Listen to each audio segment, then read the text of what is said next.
L'entreprise Les Paniers d'Avoine a pour vocation de faire la promotion des produits bio et locaux, c'est-à-dire à la base des fruits et légumes bio cultivés en Provence. Le principe est assez simple. Nos clients commandent en ligne sur Internet des paniers constitués de fruits et de légumes bio qui sont cultivés en Provence. Nos produits ils sont livrés dans des points relais. Ces points relais, ce n'est pas un réseau national, c'est juste que des commerçants que nous avons rencontrés. C'est des commerces de proximité, c'est des boulangers, des bouchers, des fleuristes. Et c'était pour nous très important que ce soit chez eux que les personnes aillent récupérer leur panier, parce qu'on considère que ces commerçants de proximité, c'est l'âme des quartiers. C'est eux qui créent le lien dans la ville et c'est là qu'on se retrouve. Aujourd'hui, on fait la promotion du bio et du local à travers 3 activités. 1, les paniers de fruits et légumes bio pour les particuliers. 2, on livre des restaurants, des cantines, des lycées, des entreprises. Et on a une 3e activité qui est sous la marque Les Plateaux d'Avoine, qui est une activité de traiteur. En fait, on travaille aujourd'hui avec une 30aine de producteurs bio. On les connaît tous très bien. Et donc, on a une traçabilité en fait, qui est très forte. Et surtout, on a une confiance en fait, avec tous ces producteurs qui est très importante. L'avantage de travailler en local, c'est qu'on limite les transports, on a des produits qui sont plus frais, cueillis à meilleure maturité.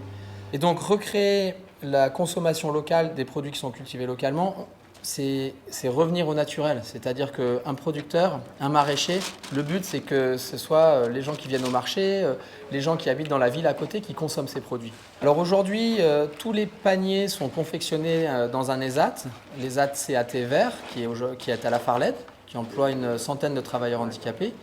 Également les livraisons qui sont effectuées par 2 travailleurs handicapés. On avait vraiment l'envie de faire quelque chose pour l'écologie sur le territoire.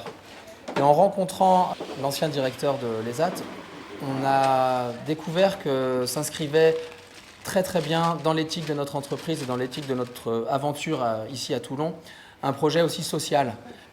L'économie circulaire pour nous, l'illustration qu'on en a trouvée, c'est d'appeler ça à notre échelle l'alimentation circulaire.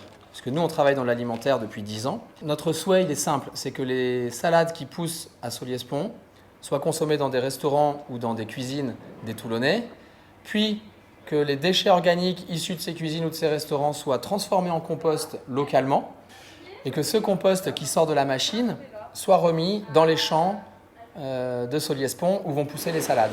C'est vraiment notre image, le rêve presque qu'on est en train de réaliser aujourd'hui. On a participé, je pense en tout cas, vraiment à cette relance du bio, aussi bien côté production que côté consommation. Parce que moi, j'ai toujours entendu la question de « oui, mais est-ce que c'est mieux de manger bio ou est-ce que c'est mieux de manger local ?» Et en fait, ce qui est mieux, c'est de manger bio et local.